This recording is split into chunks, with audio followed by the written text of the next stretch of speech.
podcast show. Maps, data, vision, you magicians.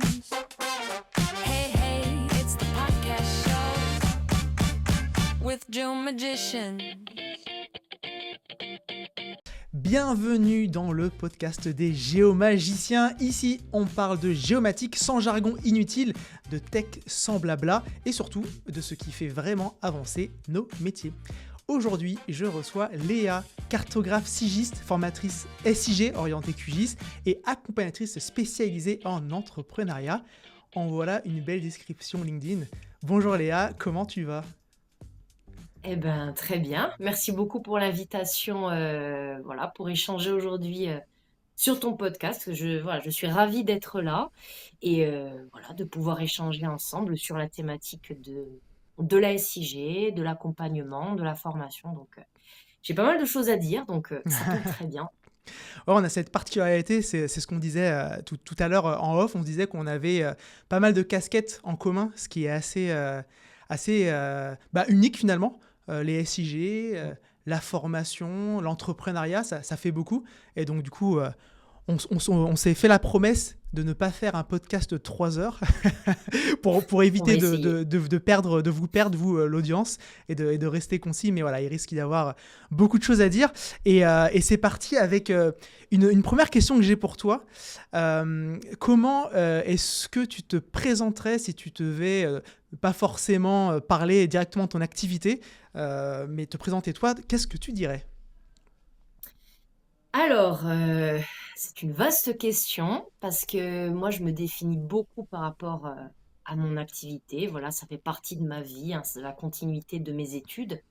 Et quand on fait 5 ans d'études, forcément, on se définit beaucoup par rapport à son travail. Mais s'il y a bien quelque chose, la question, on me l'a déjà posée, du coup, vraiment sur le volet entrepreneuriat. Et donc, j'ai un peu ressorti les réponses que j'avais dit à l'époque, hein, il y a 4 ans déjà. Moi, souvent, je me définis un peu comme une touche à tout. C'est-à-dire, j'ai fait des études dans la géographie, etc. Mais le fait de monter son entreprise, ça apprend à toucher à beaucoup de sujets. On en parlera du coup juste après, j'imagine. J'aime découvrir de nouvelles choses. Je reste peu en place, hein, je bouge beaucoup, je vais beaucoup au contact des gens et je suis curieuse. Je pense que c'est un trait de caractère qui fait qu'on a envie d'apprendre et de transmettre. Donc moi, si je devais un peu me résumer, j'ai aussi posé la question un peu autour de moi, à l'époque, hein, du coup, il y a 4 ans, et on m'avait dit, voilà, curieuse, oui, oui, tout à fait, couteau suisse, oui. Le fait d'être curieux de beaucoup de choses et d'essayer de les retransmettre, donc et de découvrir de nouvelles choses. Donc, essayer d'avoir l'esprit ouvert tout en étant façonné par des études assez carrées, scientifiques, géographiques. Donc, Ouais. il y a beaucoup de facettes, mais Ouais. c'est une question pas évidente parce que c'est forcément lié à son travail, hein, Ah oui. surtout quand on a son entreprise. Donc, Eh oui. voilà. Et tu parles de 5 années d'études, c'est ça ? 5 années après le bac, donc un master ? Alors, C'est est-ce ça. que tu peux nous expliquer un peu ton parcours ? J'imagine alors tu as parlé de géographie, j'imagine que ça a commencé avec une licence ? Oui, alors moi, je n'ai pas du tout fait une licence de géographie. J'ai fait une D'accord. licence de biologie. Donc, j'ai vraiment un parcours très atypique Ouais. en tant que géographe, hein. J'ai fait une licence de biologie-géologie, donc très portée sur l'étude de la Terre, du monde minéral, etc. Donc, une appétence pour les sciences, hein, depuis toujours. Et en fait, comme ce sont des milieux, la géologie est un milieu très bouché, il faut quand même faire une thèse, un postdoc, etc. Et que ça me plaisait, mais pas au point d'en faire mon métier, même si j'aimais beaucoup ça, je me suis dit, tiens, quel autre, euh, quel autre parcours il pourrait exister pour combiner un peu l'étude du vivant, toujours, mais Mhm. aussi, pourquoi pas, l'étude du territoire, parce que j'avais un UE quand même étude territoriale, où c'était l'étude du point de vue de la géologie, mais bon, voilà. Et du coup, je suis rentrée en master géographie sciences humaines parce qu'il y avait une composante quand même environnementale. À moi, du coup, j'ai un master en gestion de l'environnement que j'ai eu à composante géographique et cartographique que j'ai eu à Lyon, à l'université de Lyon 2, co-accrédité par Normal Sup aussi. Du coup, il y a 6 ans maintenant. Ça nous Ok. rajeunit pas tout ça. Et du coup, moi, j'ai dans les yeux vraiment très porté sur l'étude de la Terre, comme si dans la continuité de ma licence, il y avait aucun souci. Et c'est là qu'après j'ai découvert, la cartographie, la géographie, les SIG et que moi, ça m'a beaucoup plu tout de suite. Voilà, le fait de représenter un territoire. En plus, moi, comme du coup, je viens de Corse et du coup, je travaille aussi, on a quand même on est très territorial. On aime beaucoup notre île, on va dire. Et le fait, moi, quand il y avait des études de cas, je prenais toujours l'exemple de ma région. Et c'est vrai que du coup, ça a détonné un petit peu avec les étudiants de Lyon qui venaient, bon, soit des grandes villes, soit pareil, de coins un petit peu plus reculés, mais pas de la grande ville, du coup. Et c'était rigolo comme chacun prenait son territoire en études. Ouais.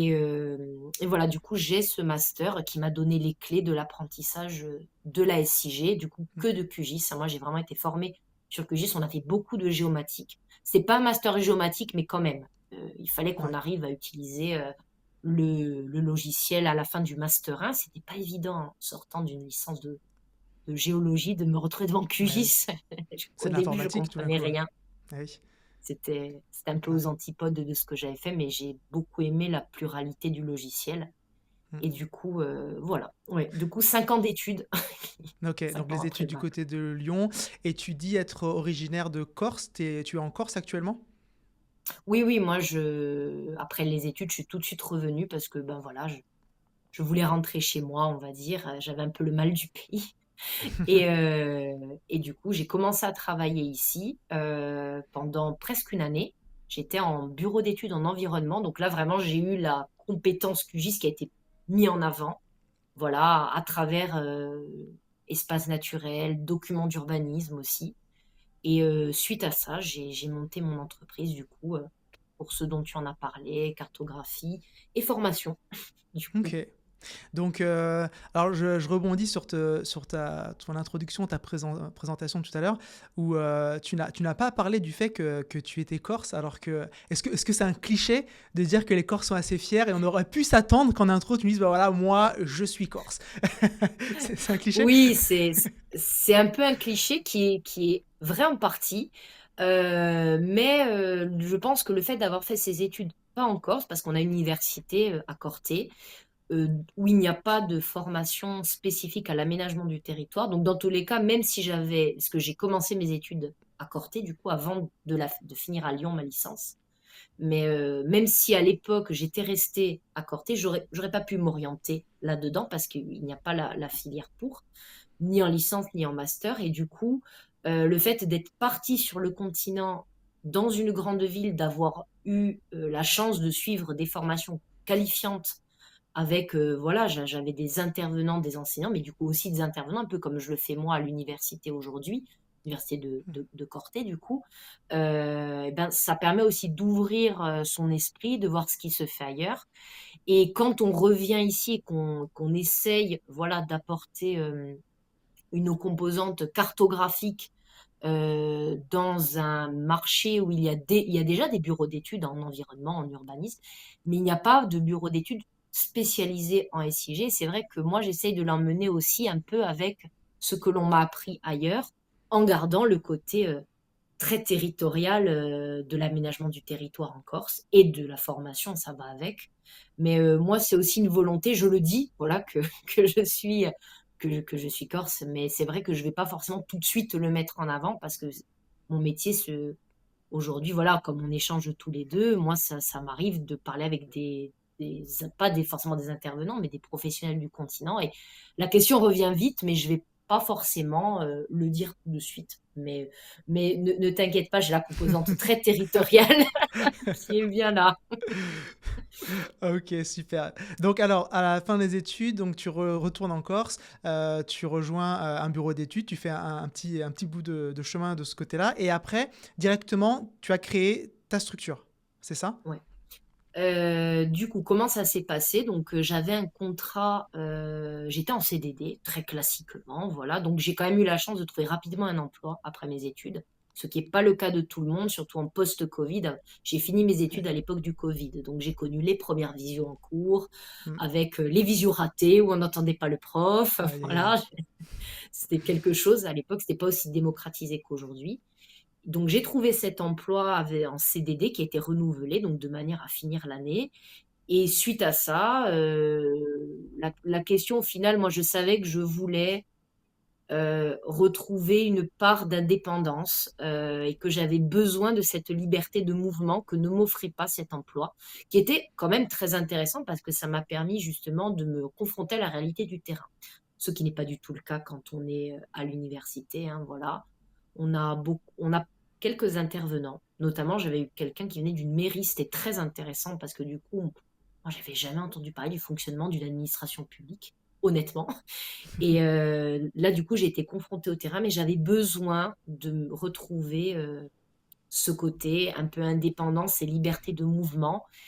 Et je voulais, du coup, proposer cette solution. Au début, j'avais une idée en tête, je voulais absolument faire de la sous-traitance avec des bureaux d'études parce que c'était le métier que je connaissais. Puis je me suis vite heurtée à la réalité du terrain qui fait que on a de la concurrence et que même si on se présente en tant que collaborateur, pas tout le monde ne nous voit comme ça. Et donc, je me suis dit, de toute façon, il faut que je diversifie mon activité. Et en fait, on m'a proposé de faire de la formation SIG auprès d'une mairie. Et c'est parti de là, donc en parallèle vraiment du côté très terre à terre de la cartographie, j'ai commencé à faire de la formation. C'était ça le Voilà, moment charnière, cette opportunité finalement. c'est ça. C'est Ouais. ça. Ça a été pour la mairie de Soch, qui est un tout Ok. petit village en Corse du coup. Donc, et il m'avait trouvé à l'époque, j'avais envoyé en tout début d'activité des flyers de présentation. J'avais voulu faire un truc un peu, comme on dit chez moi, à l'antique ou donc un peu à l'ancienne. Je me suis dit, bon voilà, beaucoup d'élus sont quand même âgés, Mhm. surtout ici. Donc j'allais envoyer un flyer papier, vraiment. Et en fait, c'était un maire qui avait donné le flyer au maire de la commune. Et en fait, l'un de ses administrés, qui était un informaticien d'ailleurs, m'avait contacté pour la question de l'adressage communal. Et en fait, ils avaient fait un adressage qui ne correspondait pas tout à fait à la commune et du coup, ils Ouais. cherchaient quelqu'un pour les former sur QGIS pour reprendre l'adressage, vraiment le réadapter, donc sous un fond satellite, réadapter où sont les rues, les numéros, modifier ce qui avait été fait. Et au final, j'ai dit, ben, pourquoi pas, de toute façon, Donc, tu as dû je n'ai créer pas de ta diplôme. structure pour pouvoir faire ça, pour pouvoir faire la mission, En c'est fait, ça? voilà, Ouais. j'avais déjà créé la structure via Ok. le guichet unique, voilà, Ouais. et j'ai rajouté en nouvelle activité Mhm. qui du coup à l'époque était secondaire, hein, Mhm. l'activité de formateur, accompagnateur. Donc c'était vraiment au début avec les établissements publics. Trop Voilà. bien. Donc je dirais que c'est parti de là. Et à côté de ça, mais du coup, on en parlera un peu après, mais à côté de ça, j'ai eu des opportunités à l'université qui se sont présentées un peu plus tard pour, mais à l'origine, je me destinais pas forcément à faire de la formation. C'est Ouais. quand on m'a proposé que je me suis dit: «Ah oui, effectivement, on va essayer» et puis Ouais. du coup, je fais toujours ça aujourd'hui. Qu'est-ce qui a été le plus difficile Donc là, tu as les opportunités, tu fais la mission. J'imagine que ça s'est bien passé, sinon ça aurait peut-être pas. Voilà. Et qu'est-ce qui a été difficile derrière parce que on a souvent cette image, réelle ou pas, tu vas nous le dire, de quand on se lance à son compte, bah, finalement, trouver des clients, réussir à avoir des missions, c'est un peu une bagarre au quotidien. Est-ce que tu relates, est-ce que tu peux relayer t'as la même impression Oui, alors juste pour rebondir sur ce que tu disais quand tu m'as dit que ça s'est bien passé, j'imagine. Oui, ça s'est tellement bien passé que j'ai reçu il y a quelques mois, 2 ou 3 mois, je dirais, un mail de l'informaticien en question qui m'a demandé une nouvelle formation mise à jour QGIS pour du coup cette année. Donc 4 ans, 3 ans et demi après, on y revient. Donc je pense Eh qu'il a oui. été content, effectivement. Ouais. C'est Euh, c'est vrai que mais souvent, du coup, un bon ouais. formateur, une bonne formatrice, on l'oublie pas. Et quand on veut continuer de monter en compétences, on Ouais. sait vers qui se tourner. Ouais. Oui, et puis là, ce serait pour former de nouvelles personnes à la mairie, Mhm. donc voilà. Donc ça m'a fait très plaisir de recevoir ce mail, mais du coup, pour répondre à ta question sur ce qui a été difficile, donc il y a eu plusieurs choses qui n'ont pas été simples. Déjà, il y a le fait que monter son entreprise quand on est une femme à 24 ans, en sortie d'études, avec une année, même un peu moins au final, euh, en actif dans une entreprise, c'est difficile, c'est pas forcément bien perçu. Il faut quand même avoir le cran de se lancer. Alors bien sûr, j'y suis pas allée à l'aveugle, mais il y a un peu d'inconscience. Donc il y avait un peu vraiment, mais ça c'est la problématique que rencontrent beaucoup d'entrepreneurs dans le fait de se lancer, pas que du coup pour la formation, hein, mais c'est vrai que déjà le fait de faire le premier pas, de se dire bon, de toute façon le schéma habituel d'emploi il n'est pas fait pour moi, même si aujourd'hui j'ai toujours des contrats des fois en CDD pour de la formation. Donc, au final, j'ai des fois des emplois employés très classiques, mais c'est pour des missions. Mais à l'époque, je me suis dit, le schéma, aller tous les jours dans le même bureau, etc., c'est pas pour moi. Je vais essayer d'apporter quelque chose en plus de nouveau sur un territoire où il y a déjà des entreprises installées, pas forcément pour de la cartographie, mais vraiment pour de l'aménagement du territoire, urbanisme, environnement. Déjà, c'est pas évident. Mais bon, je suis un peu têtue, donc je me suis dit, allez, on va se lancer. Il y a eu ça, il y a eu le fait que j'avais pas de réseau, ou très peu, parce que voilà, je sortais des études, donc il a fallu créer un réseau. Un autre paramètre était le fait que je prenais pas la question dans le bon sens au début. C'est que moi, je voyais vraiment ça dans le sens, les missions vont arriver d'elles-mêmes, ce qui est un peu vrai aujourd'hui, bien sûr, c'est plus facile qu'à l'époque, sinon je ne ferais plus ça. Mais c'est vrai qu'à l'époque, je pensais, comme beaucoup de personnes qui montent leur entreprise dans tous les domaines, hein, que ça allait se faire comme ça. Pas du tout. Et donc, je me suis dit, voilà, les missions vont venir, je vais les prendre, je vais y répondre, vraiment en tant que technicien, puis formateur, et puis ça va aller. Mais non, il y a toujours le fait d'aller communiquer, d'augmenter son réseau, de discuter, d'être conseillé, etc. D'avoir pas du tout le même mindset que lorsqu'on est employé. C'est un revirement de manière de penser et de voir une entreprise. Donc déjà, il y avait ça. Donc le réseau, voilà, comme je disais, voilà, j'avais pas de réseau. C'est lorsqu'on m'a dit vraiment, mets-toi sur LinkedIn. Moi, je pensais pas que ça marchait aussi bien ici parce que déjà, j'en avais entendu vaguement parler de LinkedIn. C'est comme ça qu'on est rentrés en contact tous Mm. les deux au final. Mais c'est vrai qu'il m'a fallu beaucoup de temps pour développer le réseau. Et grâce au réseau et au bouche à oreille, c'est de là que ça a commencé à vraiment se développer. Mais ça a été très progressif. Donc voilà, je dirais le réseau, un petit peu les a priori des gens que je connaissais, mais pourquoi tu montes une entreprise, etc. Donc je dirais voilà qu'il y a vraiment eu cette double composante-là.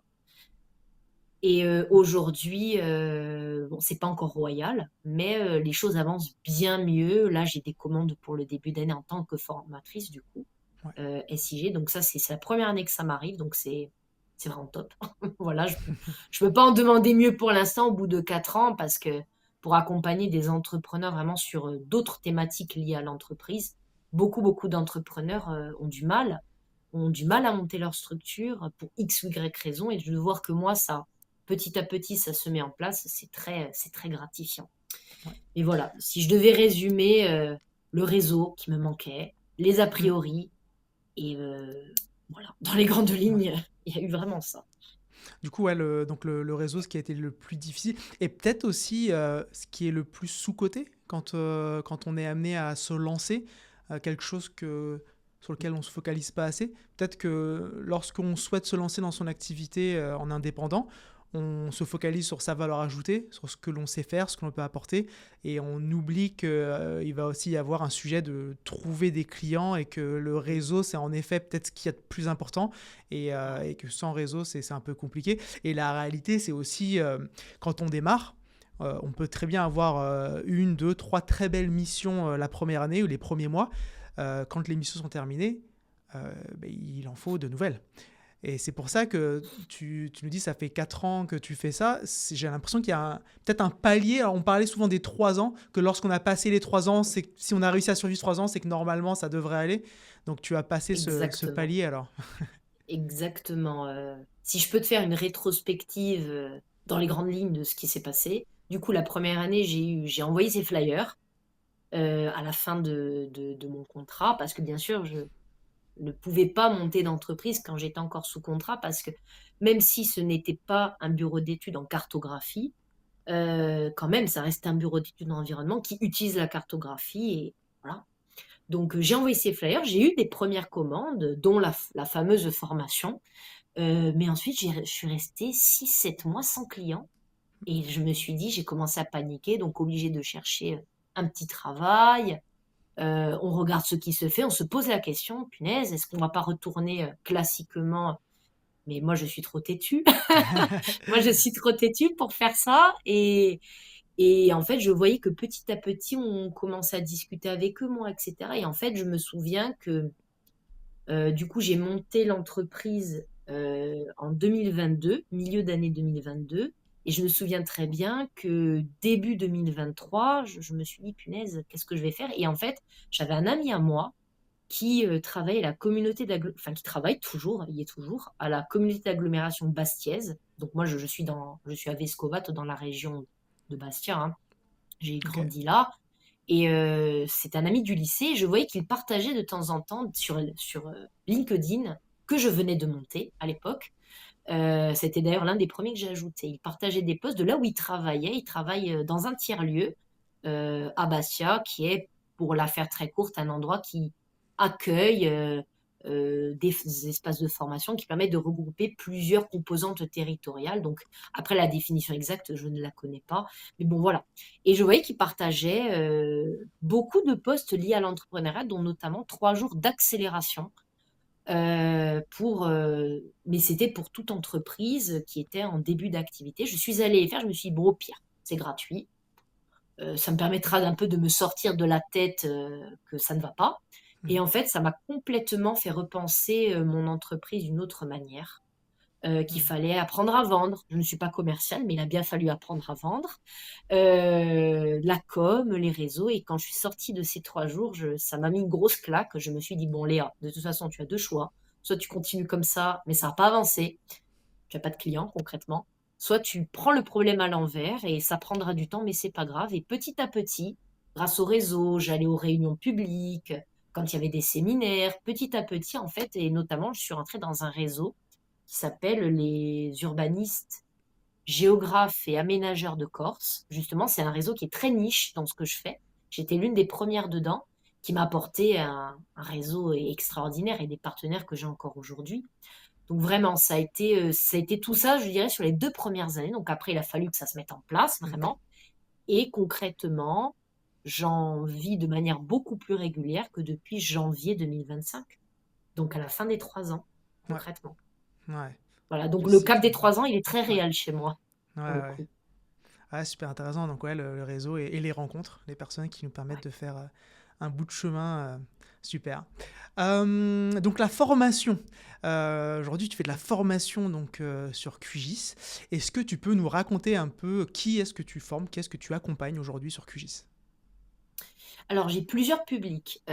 Bon, déjà, dans la continuité de cette formation, j'ai toujours les établissements publics que j'ai eu au début. Alors, la première année, du coup, je n'ai eu que cette formation-là qu'il a fallu créer, faire tous les modules, etc., la chiffrer, bon, combien on la vend, etc. Donc, c'est parti de là.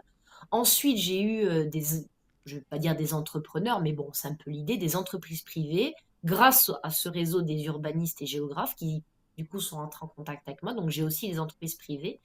J'ai les étudiants. Moi, du coup, je passe par l'Université de Corse et l'école d'ingénieurs Paolitech, tout est accordé de toute façon, pour justement accompagner les environnementalistes et les ingénieurs agronomes de demain, du coup, sur des modules SIG novateurs. Voilà, donc j'ai pris ma formation, qui est une formation prise en main, censée être de la découverte plus quand même, hein, sur le logiciel, et je l'ai transvasée en une unité d'enseignement. Donc j'ai vraiment ces 3 composantes-là. J'ai aussi les associations dans une moindre mesure, où pour l'instant ça n'a pas encore été fait, mais c'est en discussion pour faire des modules d'accompagnement au niveau de personnes qui sont dans des associations. Donc je les compterai pas pour l'instant, mais il y a quand même la possibilité, si par exemple il y a un gestionnaire dans une association qui a besoin du coup d'apprendre à utiliser QGIS, ça peut tout à fait se faire. Donc j'ai ces 3, voire ces 4 composantes aujourd'hui. C'est donc Ok. assez divers, hein, au final. Ouais. Et du coup, parmi ces différentes composantes, il y a quand même des fonctionnalités ou des besoins en QGIS qui remontent, où tu te dis, tiens, ça, c'est quand même le cœur de l'outil que toutes ces composantes apprécient. Alors forcément, comme c'est une formation prise en main, que ce soit pour les professionnels ou les étudiants, bon après bien sûr, tout est adapté, les exemples, voilà. Mais je dirais s'il y a donc en tant que prise en main, l'ouverture et la prise en main du logiciel, ouvrir des couches, les exporter, la symbologie, la table attributaire, donc vraiment déjà l'environnement de QGIS, on va dire. Après, j'ai beaucoup de demandes liées au traitement, au géotraitement que l'on peut appliquer sur les couches vectorielles. Voilà, l'intersection, etc. Principalement, voilà, découper des couches au niveau d'un territoire ou d'un projet. Ensuite, faire le traitement de la table attributaire inhérent, forcément. Tout ce qui touche à la couche, on va dire, et au traitement, à la sélection de données. Donc, vraiment des fonctionnalités basiques, mais quand même que les personnes, en fait, j'ai tant des gens très novices sur le logiciel que des gens plus avancés d'un point de vue informatique et qui, du coup, Mhm. essayent de comprendre les tenants et les aboutissants de QGIS. Ouais. Donc, c'est pas la même approche, mais je dirais, voilà, la couche, l'ouverture, l'export, le traitement. J'ai aussi la demande pour l'édition de cartes, mais c'est pas systématique. Ça peut être très bien, à la fin de la formation, on va me demander, Léa, explique-moi vite fait quel est le module pour créer une carte. Comme on peut me dire, non, on a vraiment besoin Mm. euh, d'un module spécifique à la cartographie. Ouais. Donc, c'est Ça, vraiment le logiciel, concrètement.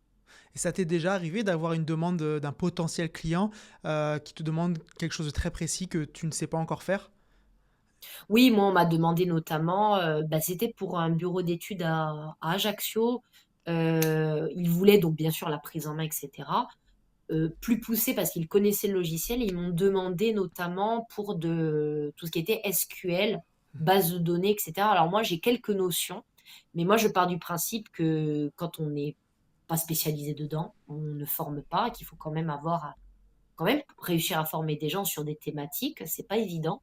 Donc non, là, je leur avais expliqué, puis au final, la formation s'était faite parce que c'était une demande un peu annexe. Donc Mhm. oui, des fois, on va me demander pour du codage, la console Python, etc. Mais vraiment, c'est quelques professionnels et c'est minime. Mais dans ce cas-là, moi, je dis très honnêtement que je ne forme pas, je forme pas dessus, voilà. Ouais. Mais à part ça, non, mais c'était vraiment pour des professionnels qui connaissaient déjà un peu le logiciel, quand même. Ouais. Ok. Et est-ce que tu as, selon toi, quelque chose qui fait la différence entre une formation qui fonctionne bien, une formation réussie, et une formation qui va être oubliée? Alors, moi, il y a quelque chose qui revient très souvent, c'est qu'on apprécie très fortement que j'adapte la formation aux gens que j'ai en face de moi. C'est-à-dire, moi, j'ai, comme tout le monde, une trame de formation, les grandes unités d'enseignement, la découverte de logiciels, les géotraitements, etc. Mais à l'intérieur, les exemples que j'utilise, ils sont personnalisés à la demande. Par exemple, là, en début d'année, je vais former une équipe à l'Agence d'urbanisme et d'énergie de la Corse. Je vais forcément, les couches qu'on va utiliser sont portées déjà sur le territoire, forcément, mais ça va être lié à l'énergie, à Mhm. l'urbanisme. A contrario, j'ai aussi une demande pour un organisme spécialisé dans le vin, justement, toujours dans la région bastiaise. Je vais utiliser plutôt des données agricoles, un peu comme Ouais. je le ferais pour les étudiants en agronomie. Donc, au final, c'est le côté personnalisé, mais quand même cadré qui les intéresse. Mhm. Et souvent, moi, je leur donne une enquête de satisfaction à la fin pour avoir des retours à chaud de la formation, parce que moi, Mhm. c'est très important de savoir ce qui marche, effectivement, ce qui marche pas, et aussi savoir si ça leur a plu. Et le côté très accessible aussi, moi, je crée des groupes de discussion pendant les formations pour rester en contact. Je les ajoute sur LinkedIn, on échange, je leur parle avant, je leur parle après quand ils ont des questions. Donc, c'est le côté personnalisé, accessible, et je pense humain de la formation. Mm. Voilà, et le fait que je sois la seule à faire ça en Corse aussi. Donc, concrètement, bien sûr, ils sont honnêtes, hein, les personnes qui me contactent sont honnêtes dans le sens où ils me disent, on s'est renseigné sur ce qu'il existait, on m'a parlé de vous et on s'est renseigné, ou on s'est renseigné et on m'a parlé de vous, mais dans un Mhm. sens ou dans l'autre, ce qu'ils apprécient, c'est le fait que je sois ici, donc qu'il n'y ait pas forcément de surcoût et que je connaisse le territoire. Donc, voilà, je dirais ces composantes-là, l'adaptabilité, je pense de ce qu'ils me disent que je suis une bonne formatrice de ce qu'il en ressort, et le côté territorial de la formation pour le coup. Ouais. Il y a quelque chose aussi que je trouve qui facilite le travail de formateur, c'est de s'amuser, de s'épanouir dans ce qu'on fait. Ouais. Et je trouve qu'il n'y a rien de mieux que justement, comme tu le dis bien, d'adapter les formations. Alors, c'est entre guillemets facile dans nos métiers parce qu'on peut adapter avec la donnée. Comme tu dis, voilà, on peut intégrer, si on est sur l'agriculture, on va mettre les parcelles agricoles, par exemple. Et du coup, ça va tout de suite rendre une dimension. Pour nous, c'est comme si c'était une nouvelle formation, dans le sens où, ah bah tiens, on va faire les géotraitements, on va faire la zone tampon. Mm. Et ah oui, tiens, pour eux, je m'étais dit qu'on ferait la zone tampon sur les parcelles agricoles. Donc, on redécouvre un peu, nous, le sujet. Et c'est ce qui fait aussi qu'on ne s'ennuie pas, qu'on s'amuse. Et un formateur qui s'amuse, c'est souvent bon signe pour des apprenants qui eux aussi vont s'amuser. Ouais, c'est ce que je réponds souvent quand on me demande comment tu fais pour ne pas t'ennuyer à toujours faire les mêmes formations. Je leur dis, en fait, je ne fais jamais les mêmes formations. Exactement, mais Même ça si c'est le va même avec le métier de intitulé. cartographe. Mm, Exactement. C'est-à-dire, j'ai jamais eu deux fois la même commande. Oui, ça m'est arrivé une fois. C'était pour du pointage de bateau. C'était quasiment la même commande, mais allez, ça m'est arrivé une fois en 4 ans. ouais, Mais les formations, jamais, jamais, jamais. Déjà parce que les personnes, même si les thématiques sont des fois communes, les personnes ne sont pas les mêmes. oui, les questions sont Et voilà, il va différentes. falloir vulgariser. Ça, moi, j'adore. Prendre un concept compliqué et le expliquer avec des mots simples. C'est dur, mais du coup, Alors, c'est alors, trop bien. quel est ton concept compliqué préféré alors? Les projections, les projections. Les projections, les géotraitements, certains ont du mal. Parce qu'il faut expliquer concrètement la différence entre une intersection et une découpe, alors que c'est pas du tout pareil. Par exemple, moi, j'utilise quand même justement l'IA pour des fois faire des schémas pour expliquer, pour vulgariser un Mhm. concept. Et les projections, oui, ça revient très Ouais, souvent d'expliquer que la projection française n'est pas la même que la mondiale, ouais, parce qu'il y a une histoire de globe, etc. Et les gens n'y ouais. pensent pas. Et quand on leur explique, ils font ah oui, effectivement, quand on voit la ville de Bastia qui est envoyée à Pékin, on se Ah dit bon. bon. Et ouais, il y a- tu as sur ton support cette carte du monde avec différentes projections qui illustrent un ouais. peu à quoi ça ressemble. Et souvent, il y a aussi cet effet un peu waouh des apprenants en mode Ouais.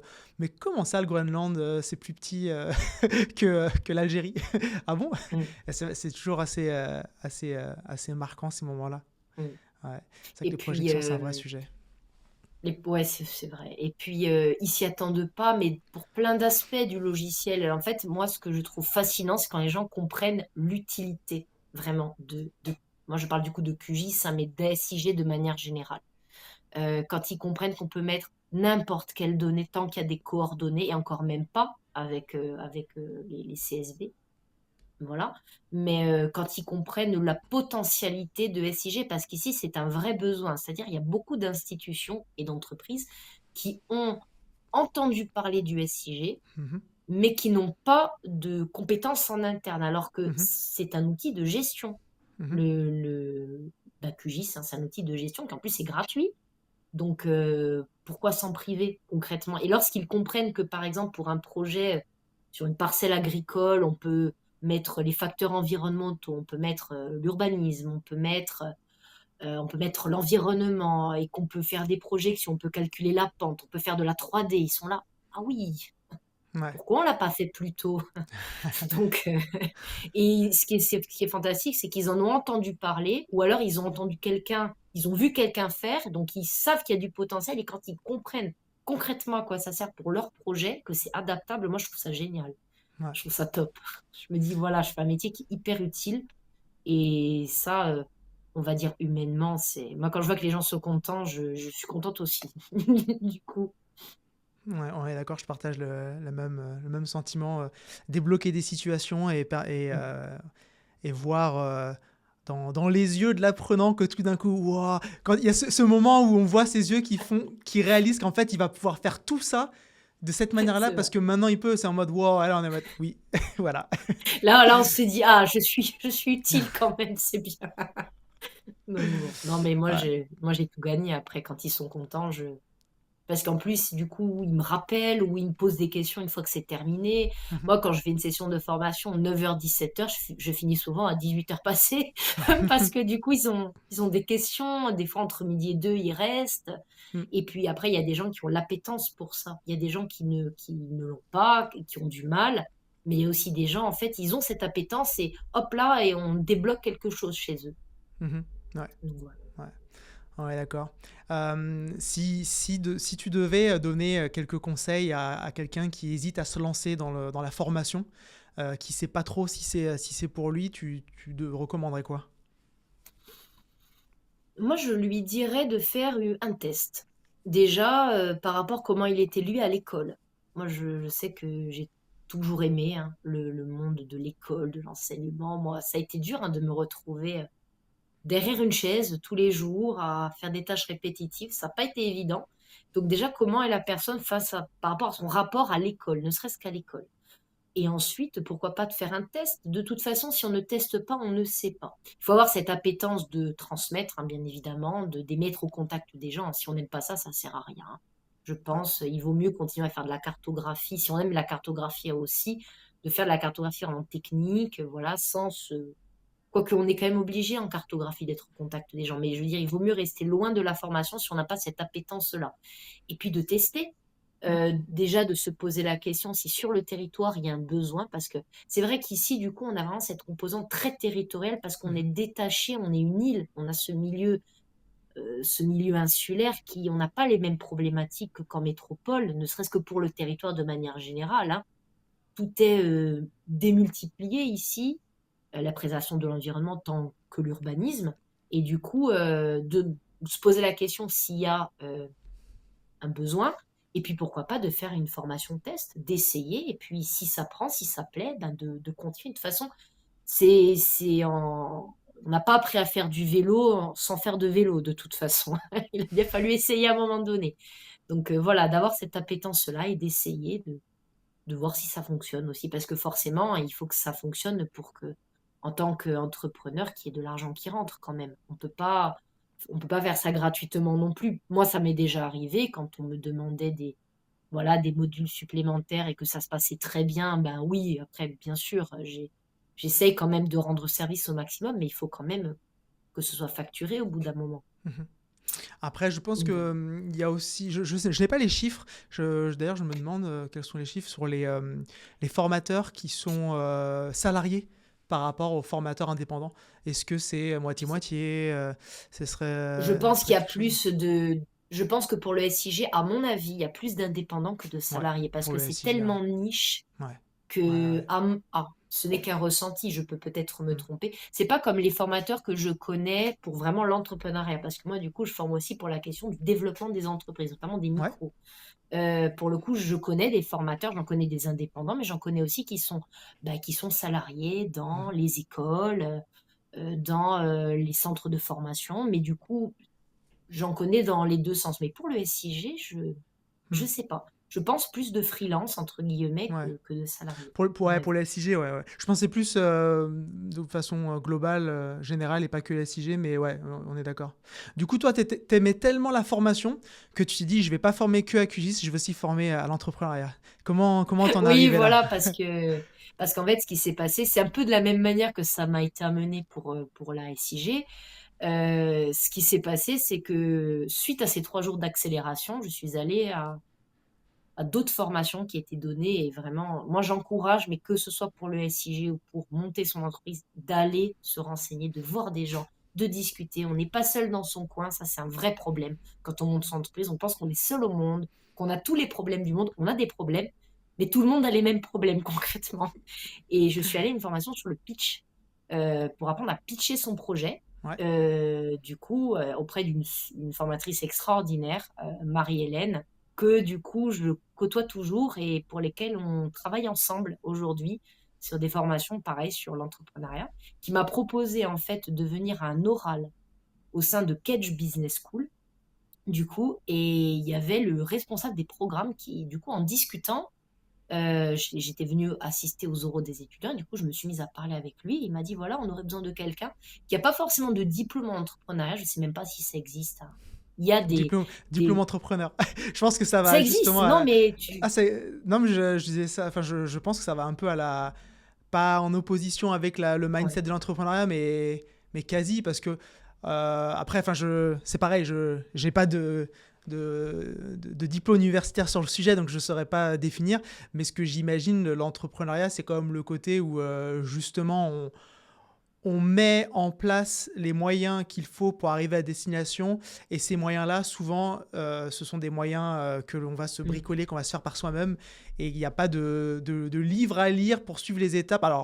Ou alors, au contraire, il faudrait lire plein de livres pour mettre les Ouais. pièces du puzzle ensemble. Enfin, c'est quelque chose En d'assez fait, assez En vaste. fait, tu as des diplômes aujourd'hui pour m'être renseigné qui existent, des masters, donc pas des masters, mais des masters professionnalisants, même dans les IAE, il y a des diplômes en entrepreneuriat, mais je suis complètement d'accord avec toi, dans le sens où, moi, quand j'interviens, c'est pour donner les clés aux personnes pour monter leur entreprise. Ok. C'est pas pareil que des étudiants qui voudraient tout de suite monter leur entreprise, c'est Ouais, une ok. autre manière de Ouais, faire, bien sûr. Oui. mais du coup, c'est Ouais, pas pareil, et du coup, j'ai fait un abus de langage, c'est vrai, mais merci de le repréciser. Mais oui, il y non, a mais voilà, c'est... faire de l'entrepreneuriat. Ouais, Donc là, je peux tout à fait comprendre qu'il y a tout un tas de choses à apprendre des études. Et être devenu entrepreneur parce que, en c'est fait, ça. notre activité fait que, mais toi, tu rentres pas dans la case du salarié, t'es pas non plus ceci, t'es pas cela, en fait, t'es un entrepreneur. Mais oui, mais Et encore que moi, je suis un entrepreneur, il y a tellement de définitions d'entrepreneur. C'est comme la différence entre un formateur, un coach, un enseignant. C'est, pour moi, c'est quasiment du pareil au même. C'est des abus de langage et après, c'est des connotations. Moi, des fois, on me dit, du coup, quand j'interviens pour les entrepreneurs, on me dit, on m'appelle coach Léa. Mais en fait, je ne suis pas coach, je suis accompagnatrice, c'est encore autre chose.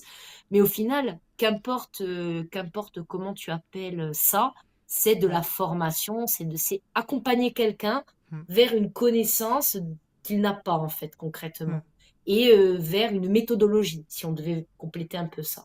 Mais et du coup, voilà, moi j'ai cette double approche qui fait que des fois, enfin souvent, d'ailleurs pas des fois, souvent, quand je parle d'entrepreneuriat avec du coup des personnes, je leur cite des exemples de ce qui m'arrive à moi en tant que cartographe et formatrice. Et ça les intrigue parce qu'ils connaissent pas du tout ce métier de Eh oui. sigiste, parce que du coup, moi je suis vraiment cartographe avant d'être sigiste. J'ai pas la composante du coup informatique pure. Moi, je suis rentrée par le logiciel, par le côté esthétique et le côté, on va dire, traitement accessible. Mais ça les intrigue quand je leur parle de ce que je fais avec les autres entrepreneurs, voilà. Et c'est rigolo les points de convergence qu'il y a entre quelqu'un qui monte une entreprise, un salon de thé, et quelqu'un qui veut et quelqu'un que j'accompagne pour la cartographie parce que dans un bureau d'études où il y a des soucis, les soucis sont les mêmes que quelqu'un qui va monter une entreprise. Et C'est, souvent, voilà, c'est souvent, rigolo. ce souci s'appelle URSAF. Ah, Entre autres, c'est pour la blague. Mais quand tu dis il y a des ponts entre les différents entrepreneurs, j'ai pensé direct à oui, c'est vrai que souvent le sujet c'est l'URSSAF. entre autres. Ah, Exactement. c'est vachement intéressant. Moi, j'ai complètement, je suis passé à côté de la page entrepreneuriat ou Mm. à apprendre un peu comment développer sa structure, son entreprise. J'ai vraiment, je me suis retrouvé dans des situations où il a fallu apprendre. Et comme j'ai vraiment cette appétence pour l'apprentissage, ouais, je consomme sans modération du contenu pour apprendre, mais se Ouais. faire accompagner par des professionnels pour éviter de perdre du temps, en fait, c'est ça. De prendre des mauvaises décisions, aller dans la Ouais. mauvaise direction, bah, c'est ultra précieux. On parlait tout à l'heure des 3 premières années. Si dans les 3 premières années, on a passé 1 heure et demie dans la mauvaise direction, c'est un peu dommage.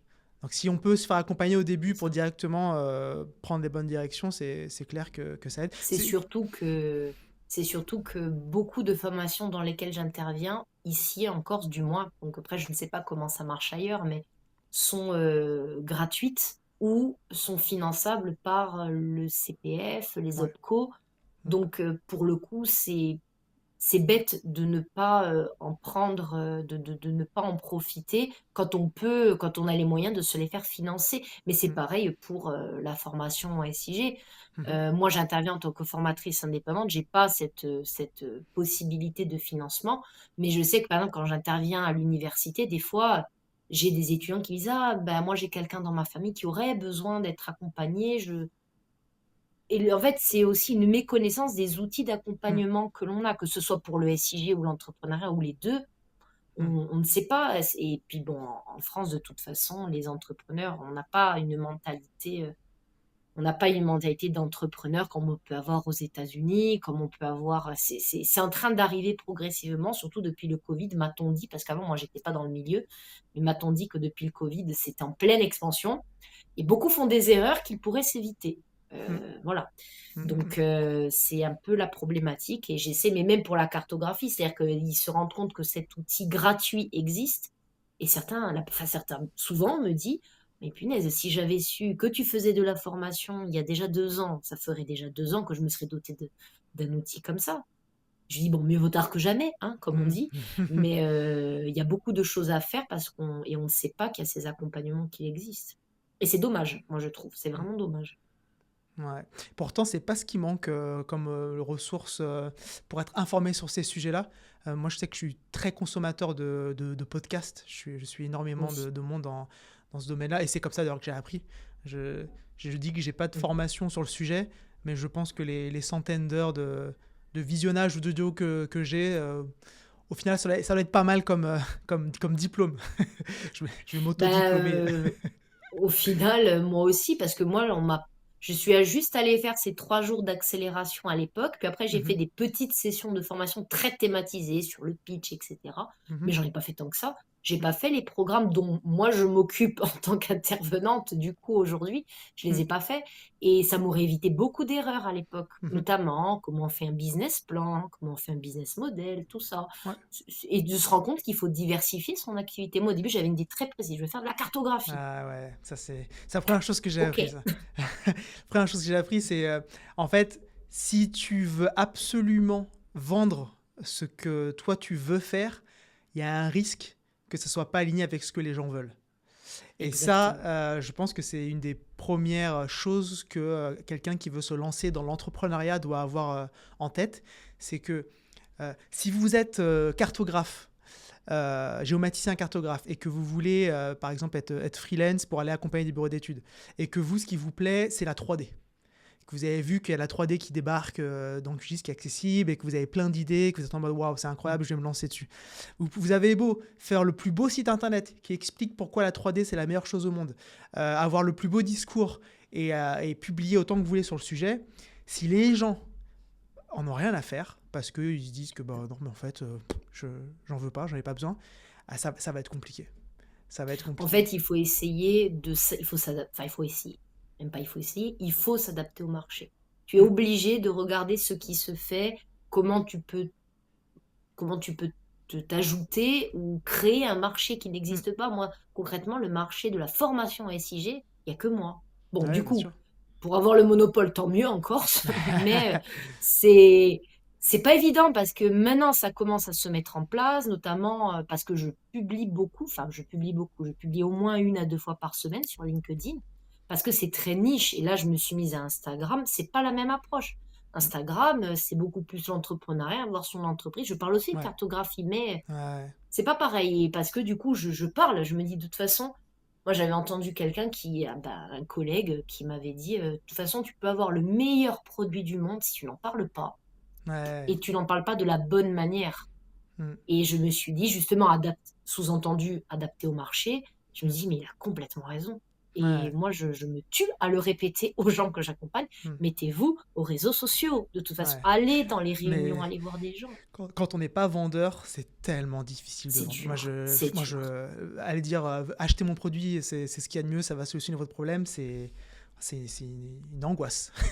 C'est une C'est une angoisse angoisse, mais de. moi, du coup, je me sers de ce que je fais pour le mettre en avant sans vraiment, Ouais, bien sûr. Ouais. justement, je vais pas C'est. dire, moi, quand je fais des sessions de formation, je prends des photos, je les publie. Donc, au final, quand il y a des bons commentaires, je les mets en avant. Je fais pas de la vente en mode, regardez, j'ai cette formation-là, signée en bas, c'est bon. Les faux que j'ai fait, ça n'a pas marché. Je suis pas une vendeuse, moi. Petite interruption de 30 secondes dans cet épisode car j'ai un message à vous faire passer. Si vous écoutez ce podcast et que vous êtes géomaticien, vous devez absolument comprendre qu'il y a deux types de géomaticiens. Il y a ceux qui utilisent encore les outils de 2018 et ceux qui utilisent les outils du présent. Si vous vous demandez dans quelle catégorie vous êtes, j'ai créé un petit diagnostic. 8 questions, ça prend 2 minutes à remplir et à la fin, vous savez directement dans quelle catégorie vous tombez. Et si vous êtes dans la catégorie qui a encore pas mal de choses à apprendre, et bien ça tombe bien, il y a la formation l'IA pour les géomaticiens qui débarque, une tournée nationale, vous allez me voir voyager de ville en ville, donc n'hésitez pas, dans la description de cet épisode, vous retrouverez le lien pour pouvoir faire ce diagnostic et on se retrouve peut-être sur la route dans votre ville en formation. Et de suite, retour à l'épisode. Ouais, tu as une stratégie de contenu qui fait que en fait la preuve que tu fais et que ça marche, il y a des retours clients qui montrent que ça plaît, donc il y a une Ouais. social proof, preuve sociale, c'était le terme que je cherchais. Il y a une preuve sociale qui montre que ce que tu fais, ça marche et que ça plaît et que du coup, ça peut donner envie à des gens qui voient passer ton contenu en disant ah tiens, t'étais à tel endroit, ah ça a plu, ok, je retiens. Et puis la fois d'après, ah elle était encore là, ah il faut vraiment que je l'appelle. Et puis au bout d'un Mm. moment, bon allez, là je l'appelle parce que cette fois-ci, il y a une Et puis, disponibilité. quelque chose qui marche très bien ici, du coup, je ne sais pas si c'est le cas partout, mais je pense c'est le bouche à oreille. Mhm. Que Ouais. ce soit via les réseaux sociaux, mais via aussi les gens que je rencontre. Moi, j'ai eu Mm. des gens que j'ai accompagnés du coup, pour leur entreprise, dont un parent travaille dans une mairie, qui elle, c'était même pas à travailler, c'était le maire de la commune, qui m'a appelé pour une étude. Ça a Eh fait ouais, une espèce de bah ricochet, oui. donc Ouais. c'est une histoire le bouche à oreille est Mm. très important de toute façon. Et encore plus important que ça, que je mettrais tout en haut de l'échelle, c'est être bon. Ah Parce oui, que si t'avais pas su bien faire la mission, on t'aurait jamais recommandé. Et ça, on l'oublie exactement, aussi. Je vois beaucoup exactement. de... Ah, beaucoup, j'exagère. Je vois des créateurs de solutions ou de services qui expliquent un peu ce qu'ils font et qui cherchent à le vendre et qui pensent que parce que eux ont cette vision que ce qu'ils font est un bon produit ou un bon service et que ça marche bien, du coup, il y a juste à se faire voir, en fait, être visible pour Ouais. pouvoir vendre. Mais il y a peut-être aussi une réalité que le service ou le produit, en fait, il n'est pas terrible, il n'est pas bon. Et ça, c'est aussi Ouais. une dure réalité. Et c'est quelque chose, je pense, quand on entreprend, c'est savoir l'accepter, l'apprendre et rebondir. Et quand on propose quelque chose, ou qu'on a développé une solution ou quoi, et qu'en fait, en réalité, ça solutionne rien, il faut voilà, être capable de s'en rendre compte pour rebondir et derrière aller faire des choses qui ont du sens, pas pour soi, Ben, mais pour les personnes moi, qui... ouais, il y a une étape justement qu'on m'a apprise justement quand j'ai commencé à former du coup pour l'entrepreneuriat. On m'a donné forcément comme c'était à travers Kedge, j'avais quand même un contenu à suivre. C'était obligé. Bon après ils sont très libres là-dessus. Ils me laissent vraiment mettre ma patte, surtout qu'aujourd'hui ça fait quand même 7 sessions que j'anime. Donc maintenant je pense que je suis un peu rodée. Mais à l'époque, c'est eux qui m'ont parlé de l'étape du prototypage, justement, d'aller faire tester son produit, son service, qu'importe, un panel test pour le justement, avant MVP. de le lancer, voir, éviter de trop se gameler, si on peut Mm. dire, Ouais, justement, et le réadapter. Mais moi, ouais. je ne savais même pas que ça existait à l'époque, cette Mm. étape. Et Ouais. je sais que si un jour je monte un nouveau projet, que ce soit pour la cartographie ou autre, je le ferai pour le coup, parce que ça Mm. évite bien des déconvenus au début. Mm. Ouais. Ouais. Voilà. C'est un sacré univers, ce monde de l'entrepreneuriat. Les choses, les choses évoluent, les technologies avancent. Il y a, il y a 20 ans, 15-20 ans, QGIS n'était pas encore aussi fiable, stable et utilisé qu'aujourd'hui. Euh, Comment est-ce que toi, tu vois l'avenir de ton métier de formatrice QGIS, aussi bien sur l'aspect formation que sur l'aspect logiciel QGIS, on va dire à moyen terme, 3-5 ans? Qu'est-ce que tu penses qui va changer dans ton métier, dans ton approche? Voilà, comment est-ce que tu vois le moyen terme? Alors déjà, moi, il y a un point qui est essentiel aujourd'hui, c'est l'IA. Mhm. Voilà. C'est l'arrivée de l'IA au sein de notre vie, de manière générale. forcément, ça arrive sur le SIG. Mhm. Forcément, ça induit son lot de peur. Alors, moi non, dans le sens où moi, je suis plus intéressée que apeurée par l'IA et je trouve que c'est un moyen extraordinaire pour automatiser, faciliter des tâches et que ça va amener à d'autres compétences que l'on n'a pas forcément encore. Donc, il va falloir d'une part que le formateur se tienne au courant de ce qui se fait, d'une. Euh, et continuer à quand même proposer une solution adaptée au marché. Donc, moi, je vais dire vraiment au territoire, je parle vraiment d'ici, c'est-à-dire vraiment pour le territoire insulaire corse, de continuer à, à populariser le SIG au sein des entreprises et des organismes, dans le sens où il y a beaucoup d'organismes, comme je le disais, qui connaissent, mais qui ne sont pas dotés, voire qui ne le connaissent pas du tout. Donc déjà, première étape, c'est de se doter d'un SIG, d'en Mhm. comprendre les tenants et les aboutissants, d'inclure l'IA, donc le formateur d'être en capacité de proposer, de diversifier ses formations et de faire des collaborations, hein, voilà, parce qu'on n'est pas... Chacun, ce qui est génial avec le SIG, c'est que chacun a son entrée sur le SIG. Ça va être acquis. Moi, j'en connais qui sont très bons du point de vue de la console Python, de PostGIS, etc. Il y en a d'autres comme moi qui vont rentrer vraiment par l'interface et concrètement, c'est ce qu'on me demande aujourd'hui parce que c'est plus accessible Mhm. et plus grand public que justement du Python ou du SQL classique. Par contre, il faut aussi savoir le faire. Donc, en fait, on est obligé d'être quand même spécialisé, de proposer une solution adaptée tout en se tenant au courant de ce qui se fait et en acceptant que ça se met en place, Oui. justement, en acceptant que l'IA est en train de prendre une part notable sur les SIG. Moi, j'ai vu il n'y a pas longtemps, justement, quand on a commencé à discuter, j'ai vu il n'y a pas longtemps que ChatGPT est en train d'arriver sur QGIS.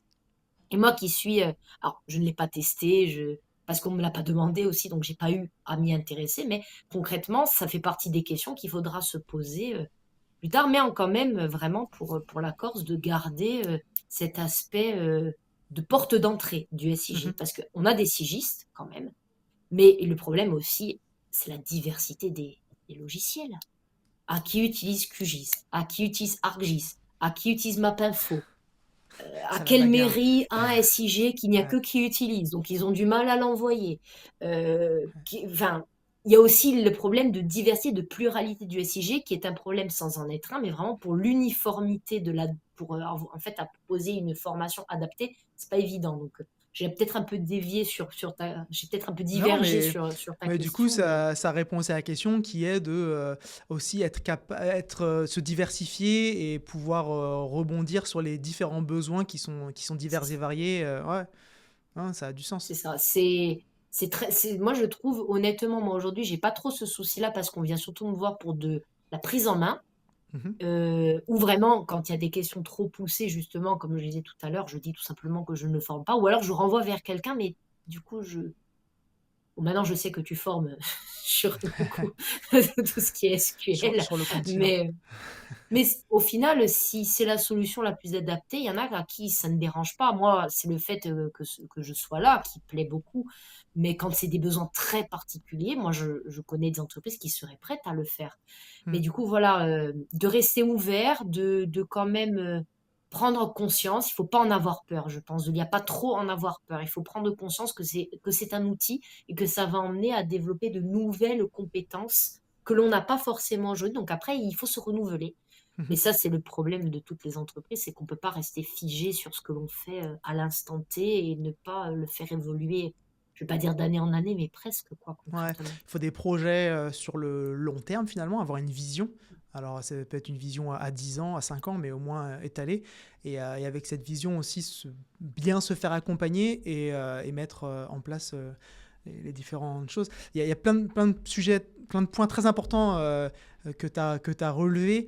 Enfin que tu as souligné que j'aimerais relever sur l'IA évidemment je partage ton avis puisque au-delà de ma spécialité en SIG, je me suis aussi spécialisé sur l'IA et notamment l'IA générative Mm. qui a débarqué maintenant dans toutes les entreprises. Et c'est vrai qu'il y a un vrai sujet de la part professionnelle d'avoir une mauvaise compréhension sur l'utilisation de l'outil, pardon, de penser que l'IA, comme il y a intelligence dedans, qu'on est censé, nous, prendre le cerveau, le mettre ailleurs, demander à ChatGPT de faire A plus B et après lui faire confiance les yeux fermés. Alors que c'est pas du tout ça, c'est un outil qu'il faut savoir utiliser et utiliser intelligemment et mettre son expertise justement dedans. Ça, c'est vraiment quelque chose qui est important. Et après, avec ce boom de l'IA générative, il y a plein de possibilités, plein de choses qui existent par rapport à différents domaines, dont les SIG, dont QGIS notamment, tu en as parlé. Et c'est en ce sens-là que j'ai monté donc, la formation, le Tour de France de l'IA pour les géomaticiens, pour 2026, qui débarque très très vite, avec notamment du coup, une date en collaboration avec toi, évidemment du côté de Bastia. Je n'allais pas te faire venir sur le continent quand même, faut pas exagérer. Peut-être un jour, hein. Qui Avec sait? plaisir, avec plaisir. Peut-être, moi, je suis pas du tout fermée à me déplacer, hein. Voilà, pas de souci. Et du coup, je rebondis sur le sujet que tu as abordé sur la collaboration, justement. Il y a un état d'esprit, je pense, qui est très, très américain, que j'aime bien, c'est le côté de collaborer et qu'on est plus fort à deux que tout seul et que lorsque l'on voit un compétiteur, appelons un chat, ne pas forcément se dire tiens, bah, lui, il fait comme moi, mais il est moins bon parce que moi, je suis plus intelligent ou je sais pas quoi, mais plutôt se dire tiens, il fait comme moi, bah, si on collaborait ensemble pour pouvoir apprendre chacun l'un de l'autre et être plus fort à deux. Et ça, j'ai fait une partie de mes études aux États-Unis et j'ai cet état d'esprit qui m'a été... que j'ai un peu absorbé et que j'adore. Et c'est d'ailleurs la mentalité, l'état d'esprit que j'ai eu quand j'ai créé ma structure. Et j'ai fait des collaborations dès le début, ce qui m'a permis d'avoir un très beau départ. Et aujourd'hui, je cherche à pouvoir finalement tout ce que moi j'ai pu apprendre et récupérer ces dernières années avec mes collaborations en lien avec l'IA, le redonner au monde de la géomatique et de collaborer avec des géomaticiens, géomaticiennes, formateurs, formatrices en France et pour pouvoir donc sur chaque date collaborer et avoir donc un spécialiste d'un sujet. Et donc toi, tu seras notre spécialiste QGIS sur cette journée. Et donc ça, c'est un peu ma vision des choses. J'imagine, par rapport à ce que tu dis, que tu es plutôt d'accord sur la collaboration et le fait que vouloir un peu se méfier de tout le monde et s'éloigner, rester dans son coin, ça va peut-être à l'inverse de l'état d'esprit entrepreneurial. Oui, en fait, moi concrètement, c'est ce qui m'a, hormis la formation, c'est ce qui m'a permis de me développer. Bon, avec le temps forcément, mais et là je vois pour la formation. Donc moi, c'est vrai que pour le côté SIG, c'est la première fois du coup que j'ai un formateur qui me demande justement est-ce que c'est possible de collaborer, etc. Parce que moi, ça m'était beaucoup plus arrivé pour le côté accompagnement des entrepreneurs, ne serait-ce Mhm, que pour les spécialités, à qui a une spécialité comptable, à qui a une spécialité pitch et prise de parole, hein, ce qui est mon cas, à qui a bref, il y a plein de spécialités différentes. Donc mhm, forcément, vu que c'est plus connu, les accompagnements entrepreneuriales, voilà, ça m'est déjà arrivé et ça a été que du bon. Donc je vois pas pourquoi ce qui s'est passé dans un domaine ne pourrait pas être tout autant bénéfique pour du SIG. D'autant que moi, je suis pas une spécialiste de l'IA du tout. Donc c'est aussi le moyen déjà pour moi d'apprendre des choses, de me mettre à jour concrètement mhm. et justement d'apporter sur le territoire. Moi, je suis plus que ravie que tu viennes à Bastia pour le coup, que ça se fasse parce que il y a un besoin, hormis le fait d'apprendre à manipuler QGIS, il y a un besoin de se mettre à jour. Mais ça, je pense que c'est le cas sur tous les territoires, dans le monde entier. Il faut rester à jour et l'IA, c'est le meilleur exemple dans le sens où il faut le prendre, comme tu le disais, comme un outil, sans poser son cerveau à côté. Et du coup, là, la collaboration, elle tombe hyper bien dans le sens où moi, je suis plus à l'aise que je ne l'étais avant sur QGIS. Et ça permet de donner justement au territoire une porte d'entrée vers ce domaine-là. Donc, moi, je suis très contente. Je suis ravie de cette Moi collaboration. aussi, ouais, je trouve ça vraiment super. C'est pas quelque chose Mm. que j'ai beaucoup vu, de rassembler les forces de différents formateurs d'un domaine pour proposer aux apprenants, aux utilisateurs quelque chose de encore différent. Donc voilà, ça sera le 24 février 2026 du côté de Bastia. Donc n'hésitez pas, évidemment, si vous voulez des informations, le programme, directement nous contacter, que ce soit moi ou Léa. Et on fera un réel plaisir de vous expliquer tout ça. Donc voilà, on a parlé un peu de la partie métier, formation, entrepreneuriat, sur la collaboration. Est-ce que toi, tu as quelque chose, un élément sur QGIS potentiellement, que tu as hâte de pouvoir partager sur cette journée? Donc un sujet, un outil où tu te dis, tiens, ça c'est mon... tout à l'heure on parlait d'MVP, mon outil préféré ou ma fonctionnalité ou mon terme ou mon petit truc que j'ai hâte de partager. Qu'est-ce que ça va être? Moi, je suis en tant que cartographe, du coup, moi, je travaille sur la carte dans toutes les manières possibles, inimaginables, que ce soit le côté technique ou artistique, hein, c'est ce qui me plaît beaucoup dans la cartographie. Moi, je trouve qu'il y a, hormis les traitements, bien entendu, qui permettent d'aboutir à la carte, hein, c'est une évidence, je trouve qu'il n'y a rien de pire qu'une carte qu'on ne comprend pas parce qu'elle est mal faite. Et en fait, moi, alors je vais pas dire que je me bats, mais presque, contre, même quand je forme des gens, pour vraiment qu'ils mettent une attention particulière à la symbologie et à la mise en page. Moi, alors, pareil, quand je fais des sous-traitances, je suis obligée, ça va avec, de calquer le style d'un bureau d'études, etc.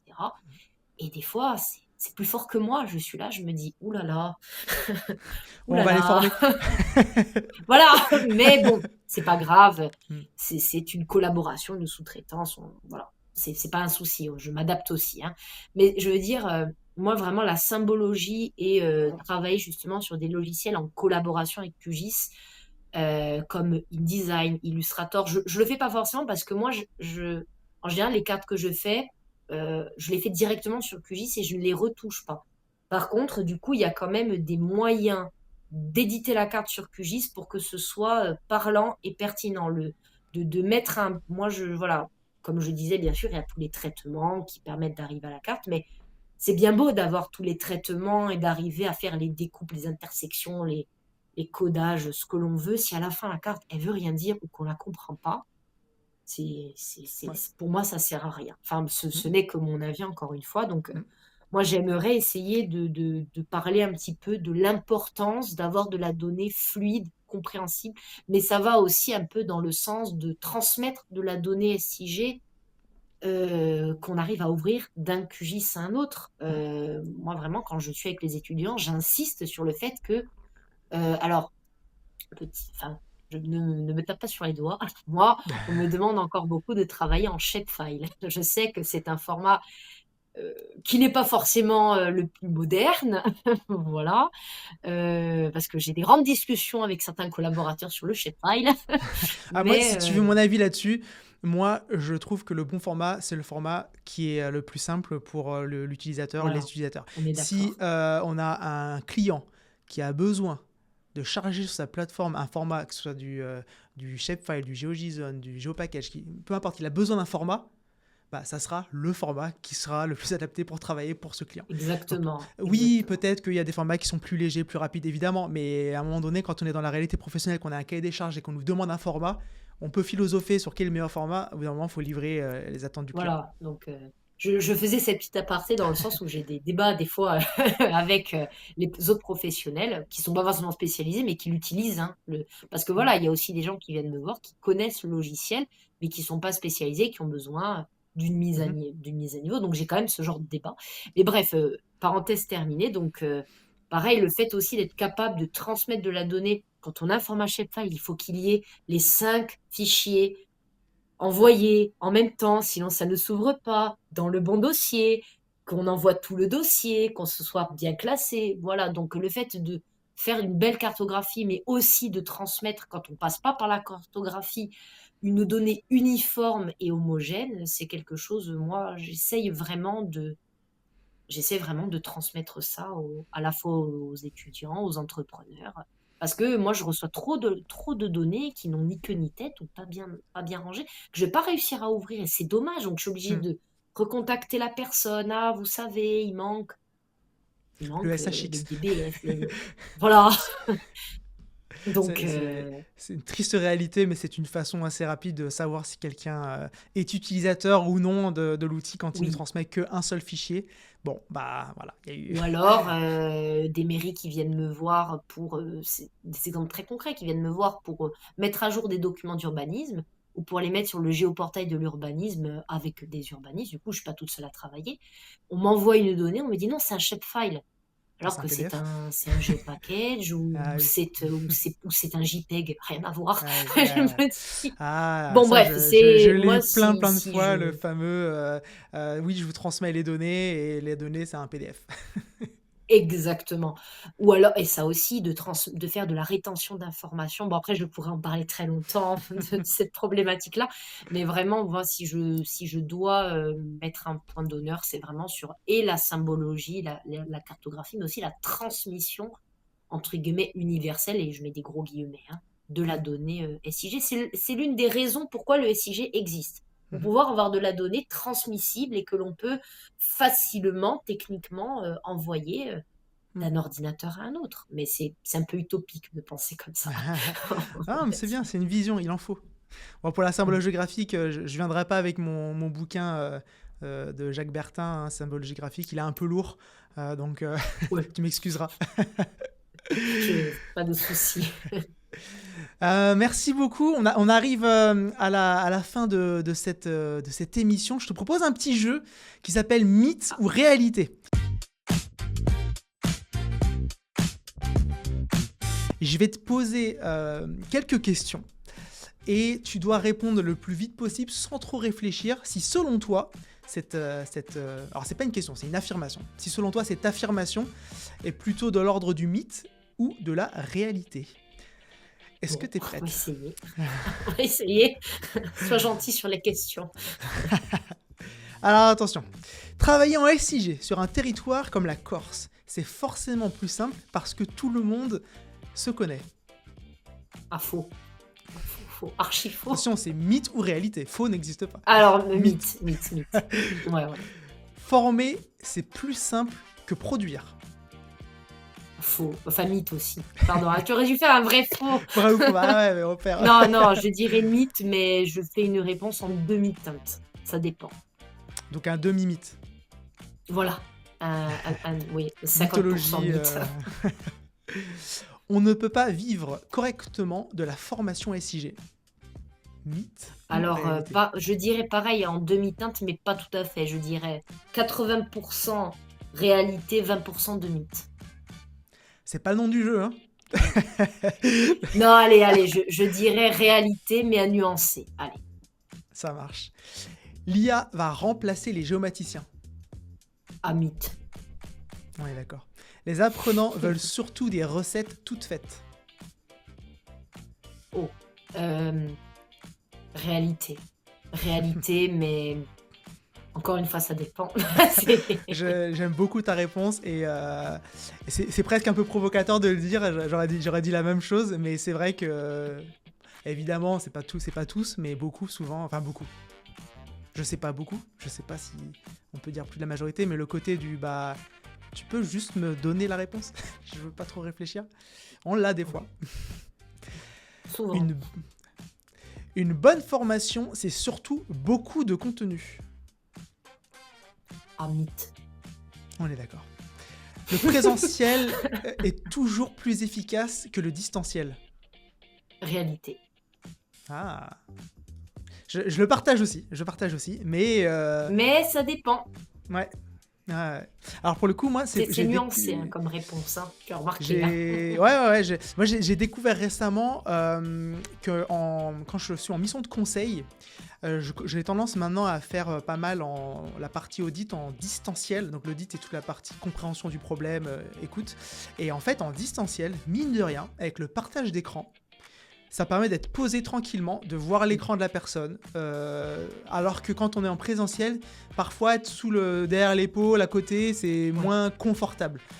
Mais bon, là, du coup, on est plus sur la Après, formation. tu me diras, c'est un peu comme moi. Moi, avant les formations, je fais toujours un rendez-vous. Oui. C'est pas de l'audit à proprement parler, mais c'est pour justement qu'on discute. Mmh. Alors, c'est formel et informel à la fois, dans le sens où soit je les appelle, soit je vais dans leurs locaux s'ils sont pas très loin, Mmh. et on regarde, on discute. Donc il y a toujours un rendez-vous et c'est vrai que je fais un peu de distanciel au final quand on réfléchit comme ça. Ouais. C'est Ouais. c'est un peu le cas aussi. Donc ouais, c'est une réponse en demi-teinte, mais je pense plus le présentiel quand même. Beaucoup, beaucoup de demi-teintes. Alors attention pour la prochaine, je l'aime bien en plus la prochaine, c'est soit mythe, soit réalité, hein. Pas de... Ok. Ah, Alors, entreprendre dans les SIG depuis un territoire insulaire comme la Corse, c'est un frein plutôt qu'un avantage. c'est une réalité. Ah ouais. Ah ouais, Je là, dirais que je m'attendais au mythe, là. c'est une réalité quand on parle vraiment de l'entrepreneuriat à proprement parler. Dans le Hmm. sens où, si je peux t'expliquer, quand je fais vraiment de la cartographie pure, c'est un frein. Parce que je pense qu'il y a beaucoup de collaborations qui, entre guillemets, justement, on parlait de collaborations, qui n'ont pas lieu parce qu'on n'a pas la ressource sur le territoire et que les personnes ne font pas l'effort de se renseigner sur ce qui se fait ailleurs, ou à contrario, que les professionnels du continent ne se renseignent pas sur ce qui se fait ailleurs. Ça va dans les deux sens, hein. Hmm. Euh, donc, pour la cartographie en elle-même, c'est un frein. Pour la formation, c'est un avantage considérable, du coup. Ouais, Donc, ouais, en fait, ça dépend de quel aspect de mon métier tu me hmm, parles, pour le coup. ouais, Pour la ok. formation, c'est clairement un avantage parce que je suis la seule à faire du QGIS concrètement. Et maintenant, on commence à me connaître. Donc, vraiment, c'est un avantage. Via l'université, parce que l'université, c'est un énorme tremplin. Moi, j'aime beaucoup ça, travailler avec les étudiants. C'est pas du tout la même approche que les Ouais, professionnels. ouais, Mais du coup, c'est un énorme tremplin. ouais, Euh, alors que pour la cartographie, justement, il n'y a pas tous les professionnels qui voudraient, mais c'est le principe, hein, c'est le hmm, principe de l'insularité.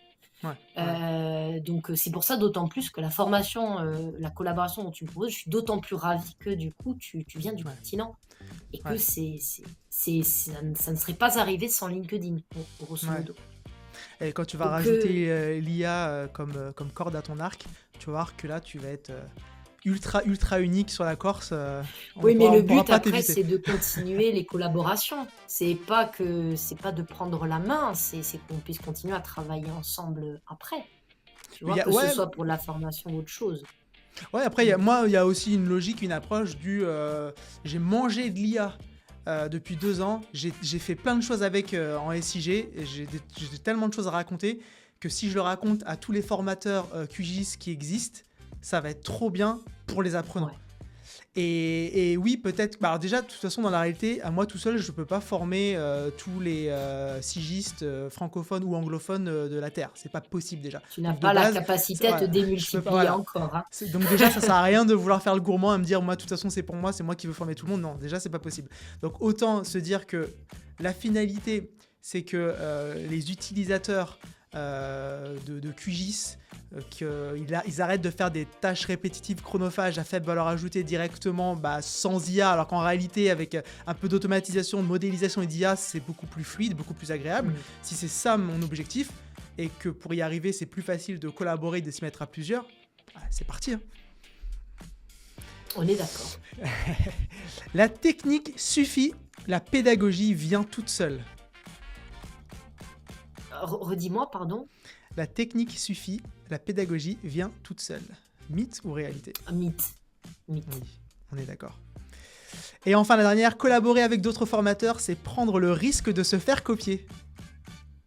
Oh, c'est un mythe, ça. Voilà, j'ai eu peur. J'ai eu peur. Je dis non, surtout après ce qu'on vient de dire. Mais oui, on est. Ouais.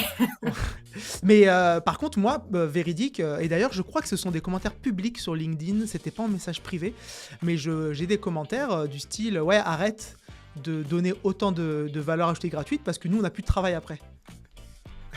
Oui, Ça mais m'a fait ça, de la c'est peine. des gens qui sont étriqués d'esprit dans le sens. Après, attention.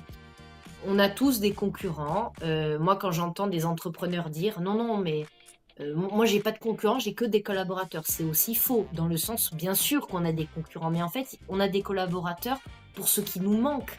Mais même ce que l'on a déjà, ne serait-ce que pour le SIG, j'ai pas la même approche que toi, c'est normal.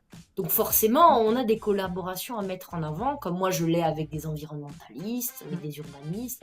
C'est des collaborations, même si il y a de la concurrence. Donc bien sûr qu'elle existe, mais après il faut essayer il faut essayer, je vais pas dire de l'utiliser, mais il faut être dans la réalité, mais il faut essayer de collaborer autant que possible parce que ce n'est que bénéfique en fait. Pour C'est justement, il faut bénéfique. essayer de mettre autant que l'on peut la Mm. concurrence de côté, de favoriser l'entraide et la collaboration parce que de toute façon, on va plus loin à deux que seul. De toute façon, c'est un dicton qui est très vrai. Ouais, d'accord. Donc, et moi, c'est vraiment ce qui m'aide depuis le début. C'est le réseau, c'est les opportunités. Je fais pareil dès que je peux, quand j'en ai l'occasion, concrètement. C'est logique que ça vienne de toi parce que c'est ta formation sur l'IA, justement. Comme moi, si maintenant j'ai un besoin auquel tu peux répondre de la part de quelqu'un, on parlait du SQL et des formations. Je sais que maintenant, quand on me pose la question que je ne le fais pas moi, ben, je vais tout de suite renvoyer ton contact. C'est de la collaboration aussi. Donc, Mm. ça va dans les deux sens. Il y a de la concurrence, mais il faut essayer d'être plus intelligent que ça. C'est tout. Oui, ouais, Donc, on est d'accord. mm. Voilà pour ce petit jeu mythe ou réalité. Et un tout dernier jeu, j'aime bien les jeux. Ce jeu s'appelle la carte Joker. Pourquoi? Parce que je vais te poser une question et tu as droit de tout simplement dire Joker et tu ne réponds pas à la question. Fin du jeu. Ou alors tu peux aussi répondre à la question. Ok, Est-ce que tu es prête? vas-y. Tu as J'ai peur. peur. Je sens la peur dans tes yeux là. T'as le droit de dire Joker, t'inquiète pas. Alors, si tu avais un message à faire passer sur LinkedIn et que tu n'oserais jamais faire passer, quel serait ce message? J'ai le droit de réfléchir un peu. Oui, là c'est pas. Oui, là tu peux réfléchir. Bah, en fait, sur LinkedIn, il y a tellement de choses que des fois j'ai envie de dire que je ne dis pas parce que je me dis, Léa, je Pourquoi sais pas? que tu es impulsive, on se sait, on se connaît hein, depuis 28 ans maintenant. Mais si j'avais un message à faire passer que je n'oserais pas et que là je pouvais Ouais, le faire passer, c'est ça, ouais. Que là tu peux. ce En serait, fait. Ouais. ce serait d'arrêter, je vais employer une expression corse, de se monter la seigue. C'est-à-dire de, Falloir de, traduire là. de vouloir de vouloir paraître plus que ne faire, en fait. Il y a des personnes que je vois sur LinkedIn qui mettent des grands mots, des grands Hmm, discours, et pour rien. Il n'y a aucune valeur ouais. ajoutée. Je me dis, je préfère 1000 fois, bah, je vais reprendre encore ton exemple parce qu'il est très parlant, je préfère encore 1000 fois quelqu'un qui va mettre des tutos. Et c'est vrai que des fois, moi, je montre tes tutos en formation quand j'arrive plus à expliquer. Je dis, bah regardez, Ah, ce attendez, je tuto, demande à Emmanuel.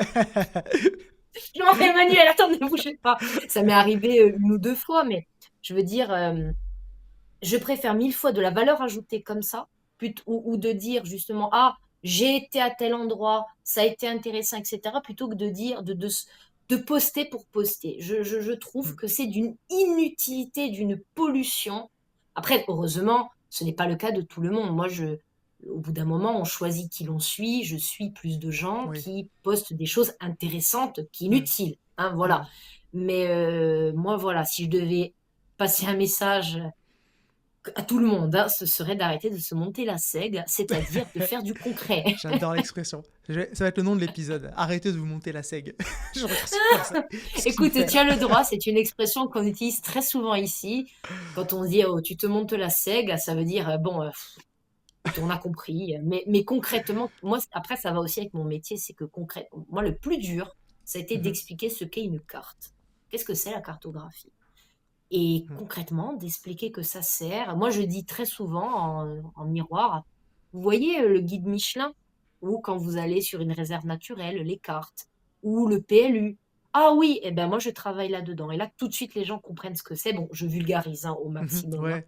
Hmm, Mais, et ça va avec un peu cette phrase-là. C'est qu'il faut arrêter faut faire du concret, en fait, au hmm, bout d'un moment. hmm, Après, les gens qui disent j'ai été à tel endroit, j'ai fait ci, j'ai fait ça, moi, j'ai pas de souci parce qu'au contraire, ça permet de se tenir au courant de ce qui se fait. hmm, Euh, mais voilà, il y a plein de gens qui disent et qui font pas derrière ou qui teasent un projet qui n'arrivera jamais. hmm. Ouais. Après, Moi, du coup, je l'avantage suis sur curieuse le. pour rien.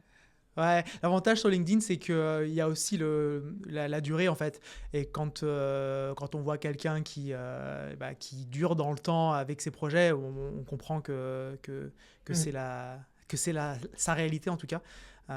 Et quand on voit quelqu'un débarquer et raconter des histoires faramineuses qui sortent de nulle part, bon, il y a des chances pour que ces histoires se terminent Exactement. Ou assez alors, rapidement. dans la même vibes, si je devais terminer, ce seraient les gens qui commentent les publications, qui mettent des commentaires à rallonge, mais pour rien dire. En fait, moi, je j'aime pas ne rien parler pour parler, en fait. Hmm. J'aime parler, mais il Ouais, faut que ça serve à quelque chose, en fait. ouais, ouais. Donc, Ouais, voilà. on est d'accord. Mais ça va, je trouve que tu as été. Je pense que ce message-là, c'est validé sur LinkedIn. Je pense pas que- Bon, Après, j'ai pas Excuse-moi, je t'ai utilisé mon coupé. joker, hein, tu remarqueras, C'est hein. vrai. J'ai Non, c'est bien. Bravo, bravo. Tu ne seras pas la toute première invitée du podcast Les Jeux Magiciens à utiliser ton joker, donc bravo. Eh non, j'ai pas ce privilège-là. Voilà. Ou au contraire, la première personne qui utilisera joker, du coup, sera le premier perdant.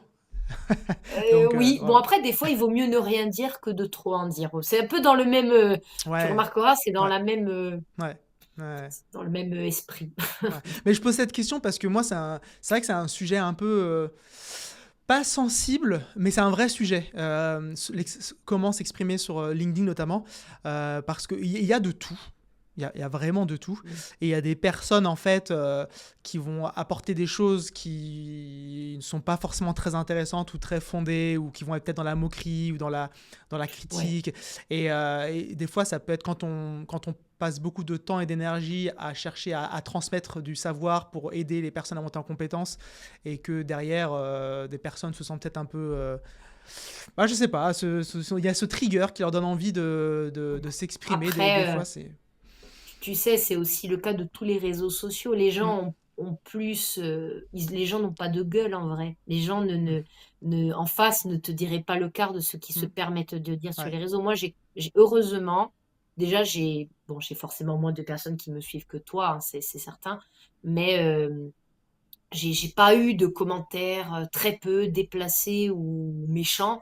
Mais il y a des gens, c'est leur spécialité. On essaye de faire quelque chose d'intéressant, de sortir un post qui est informatif. Et derrière, je le vois sur Mm. les posts derrière, ils vont et ils commentent point par point pourquoi ça ne va pas. Ouais. Le meilleur Après, exemple, des fois, c'est c'était enrichissant et intéressant. ouais, mais quand c'est bien fait. Quand Oui. c'est bien fait et Mm. que justement d'aller commenter, pour dire grosso modo c'est Ouais. nul. Ouais. C'est le meilleur exemple, là, c'est pour la pub de ce Noël d'Intermarché, quoi, avec le loup. Il y a tout le monde là qui Là, fait des... Ouh! Après, même moi, j'ai fait ma publication sur le loup. Alors, Oui, mais ça avait un réel intérêt. Il y a des gens, ils vont aller démonter le fond. ouais, ouais, ouais. Mais il faut que ça ait un intérêt, justement. C'est comme tout. Si, justement, on a quelque chose à dire qui est en contradiction, il faut que ce soit expliqué, c'est tout, en fait. Mm. Ouais, Voilà. ouais. Mais je prends cet exemple-là parce que c'est un exemple très parlant en ce Oui, non, moment. mais oui. Non, mais c'est vrai, Mais j'ai il faut j'ai- que j'ai ce soit, publié. voilà. Moi, ce que je voulais expliquer, c'était l'importance des données qui sont de Oui. qualité, et que si on se trompe sur la donnée, on peut se tromper sur tout le reste derrière. Et je prenais Oui, mais l'exemple c'était du loup, informatif. où le loup, du coup, tout le monde l'appelle le loup végétarien, alors qu'en Oui. fait, si on regarde la pub, il mange du poisson, et la définition d'un végétarien, il mange pas d'animaux. Donc en Oui. fait, dès le début, on a mal analysé. Enfin, je dis on parce que c'était le collectif, hein, tout le monde l'appelait comme ça. Mm. Et donc, dès le début, il y a un problème d'analyse, et derrière, on lui colle un faux nom. Et j'ai publié ça, et c'est vrai que c'était pour illustrer. Il y avait la petite photo du loup. Bon, bah, c'était un peu ma, Oui, ma mais c'était participation. informatif Mais c'est et vrai. Et c'était derrière, très par contre, intéressant. on voit beaucoup de gens se plaindre en mode ouais, arrêtez à critiquer, machin et tout. Et c'est jamais évident. Quand on est créateur de contenu, c'est jamais évident de faire. Et on a toujours tendance à vouloir. Parce qu'au final, moi, ce que je veux, c'est juste transmettre un message qui Bien dit que la sûr. donnée, elle est importante. Et la façon dont c'est apporté, que ça soit avec un loup, une chanson, une vidéo, une musique, un Oui, tuto, une capture oui. d'écran. Et il y a des personnes qui ont cette intelligence de Oui, comprendre que bah oui, c'est les réseaux, on crée du contenu, on essaie d'avoir l'attention des gens. C'est plus facile d'avoir l'attention avec une photo, une image, que juste avec un texte sans rien. Donc là, il a eu notre attention avec cette métaphore, et il nous rappelle que la donnée, elle est importante, et les gens, voilà, ça oui, connecte, il n'y a pas de souci. Mais il y a toujours cette minorité de gens qui vont être en mode ouais, tu surfes sur le loup, je sais pas quoi. Enfin, personne m'a dit ça, hein, mais enfin à ce jour, hein, mais ça m'étonnerait même pas que ça débarque. Et ça me fait penser à quelque chose que tu disais tout à l'heure sur les réseaux. Tu parlais d'Instagram. Et ben moi, tu vois, typiquement, j'ai voulu me lancer sur Instagram et Facebook début 2025, donc il y a un an. Et pendant Mhm. un mois et demi, j'avais commencé à poster régulièrement du contenu comparable à ce que je fais sur LinkedIn. Et en fait, j'ai arrêté parce que c'était pas du tout la même audience. Et c'était genre du n'importe Exactement. quoi. À un moment donné, sur LinkedIn, j'ai posté une vidéo qui expliquait quels étaient les différents outils que devait connaître un géomaticien. Donc je parlais de QGIS, de projection, etc. Machin. Et j'ai posté la même vidéo sur Facebook. Et les commentaires, c'était en mode ouais, qu'est-ce qu'il raconte lui, qu'est-ce qu'il dit, branlette intellectuelle, machin et tout. Et j'étais en mode, wow, c'est quoi ça? Et je me suis rendu compte qu'en fait, sur Facebook, c'est pas du tout les mêmes gens et que bah, Non, non, ils sont non. pas, en fait, ils sont pas prêts, pas intéressés sur des sujets pro. Non, J'ai lâché l'affaire et je me focalise en sur LinkedIn. fait, sur Insta, moi, je mets les mêmes choses que sur LinkedIn, même si je sais pertinemment que ça ne marchera pas bien. Moi, c'est déjà pour l'entretenir. Mais à Mhm. côté de ça, je vais faire des réels. Des réels qui sont plus axés sur l'entrepreneuriat que la cartographie. Ça va Ouais, être monter sa boîte, pour suivre des tendances. En fait, ouais, c'est plus pour augmenter ma visibilité parce que du coup, moi, j'ai cette casquette vraiment aussi entrepreneuriat. ouais, Mais par exemple, des posts très analyse, très analytiques, justement, sur le SIG, je vais pas les mettre sur. ouais. Bah, Voilà, mais hmm, je mets des fois les mêmes hmm, choses, enfin, des fois, même souvent les mêmes choses, mais je vais pas publier ce que je mets sur Insta hmm, sur LinkedIn. En fait, ouais, dans un sens, je le fais. Alors, je sais pas si j'ai la bonne stratégie concrètement. Moi, ce qui me rapporte des abonnés, c'est les réels un peu de tendance mhm. où ça va être le récap de fin d'année, voilà, avec une musique tendance, Hmm. voilà. Mais je le mettrai pas sur LinkedIn concrètement Ouais, parce c'est que je veux ça. que ça reste aussi très professionnel. Ouais. Chaque plateforme a ses codes. Et ce qu'il faut, c'est Mm. adapter en fait son contenu à la plateforme. Mais du coup, en fait, c'est un temps de travail qui est assez Ah incroyable. oui. Et voilà, c'est un choix un choix stratégique de comment est-ce Mm. qu'on comment est-ce qu'on alloue son temps en tant qu'entrepreneur. Et c'est pas forcément ce qu'il y a de plus simple à faire. Moi, je rêverais créer du contenu un peu en mode vlog sur mes déplacements. Je suis tout le temps en vadrouille et des fois je me retrouve aux quatre coins de la France en une semaine. Je suis le lundi à Brest, à Paris en Eh milieu de ben, semaine, à Marseille tu ensuite. sais ce que tu fais. Tu sais ce que tu fais. Prends des modèles de réel tout faits, euh, genre mini vlog, et tu fais ça sur Insta. Ben ouais, mais je sais. Mais le truc c'est en fait le temps. C'est J'arrive vrai. pas. J'arrive pas. En fait, j'ai déjà. En fait, le problème c'est que les journées, il y a que 24 heures. Et ça, moi, c'est un C'est vrai. problème pour moi. C'est C'est un un vrai problème pour moi. problème. J'accorde beaucoup d'importance aux quelques heures de sommeil. J'ai l'impression que c'est vital, tu vois. Donc je suis obligé, à un moment donné, je suis obligé de dormir. C'est chiant, mais je suis obligé de dormir. Et après, le peu d'heures qui restent, à peine 20 heures qui restent dans la journée, bah ça suffit pas. Non, Donc c'est j'arrive vrai. pas à caler. Mais j'étais quand j'étais étudiant et après mes études, j'ai pas mal vadrouillé et j'ai fait des vlogs de voyage en fait. Et j'adorais faire ça. Enfin, c'est une vraie passion. Ça a duré presque Faut le 2 ans. temps. Et voilà, c'est ça en fait. C'était un temps tous les jours tu passes. Alors j'étais plutôt bon vers la fin. J'avais mes process pour éditer les vidéos. J'allais vite. J'étais pas mal. Donc il me fallait Après, une demi-heure, ça allait. Mais en fait là, cette demi-heure là, je l'ai plus. Enfin, faudrait ah ouais, la. c'est ça. Bah moi, ou je le fais moi, mais du coup le week-end. Donc j'empiète le dimanche sur la journée. Bon, même si je travaille souvent le dimanche, mais j'empiète sur les moments où je devrais pas travailler. Je me prends du temps en plus. Après, je suis pas community manager non plus, ni Hmm, spécialisée. Donc je te dis ce que moi je fais. C'est peut-être pas la hmm, meilleure méthode. hmm. Mais après, moi, j'ai très peu d'abonnés sur Insta, alors que LinkedIn, j'en ai beaucoup plus. Et je passe beaucoup plus de temps à rédiger mes posts LinkedIn. C'est aussi volontaire. Hmm, Mais j'essaye de développer Instagram avec du contenu un peu différent, même si j'avoue que je hmm. prends ce que je fais sur LinkedIn et des fois, je le mets sur Insta parce que ça Ouais, permet de l'entretenir, de pas la laisser 1 ou 2 semaines sans rien, quoi. Parce que le temps ouais, de faire un réel, même s'il y a des modèles tout faits, ça demande quand même du temps. Faut hmm, prendre la vidéo, faut la mettre dans le montage adapté, même ouais, si c'est pas moi qui le fais. Bon, bah, hmm. ça Et demande. Heureusement, maintenant, il y a des outils qui permettent de faire ça comme Edit, ouais, CapCut, tout ça, c'est hmm. bien. Ça aide Et quand même. pour les géomaticiens, cartographes qui nous regardent et qui se disent oh là là, mais ils sont partis, ils ont divagué. Juste pour recontextualiser, quand on est entrepreneur, quand on est freelance, indépendant à son compte et que l'on veut développer son activité, on doit se faire connaître. Et la création de contenu, c'est une méthode pour attirer une certaine audience. Et une fois qu'on a une certaine visibilité, que l'on communique sur nos services, ça permet de pouvoir potentiellement toucher du monde. Donc quand on dit faire un reel ou une vidéo à la mode pour avoir des vues, des abonnés, en fait, c'est comme je disais tout à l'heure, c'est un moyen d'accrocher les gens, d'avoir des personnes qui vont nous suivre pour avoir cet effet boule de neige. Et encore une fois, je l'ai dit, mais je le répète, ce qui compte, c'est le message derrière. Et la forme, c'est... Voilà, il y a 25 ans, c'était une pub à la télé. Voilà, il fallait faire une pub à la télé. Il fallait faire une pub sur les panneaux publicitaires à l'extérieur.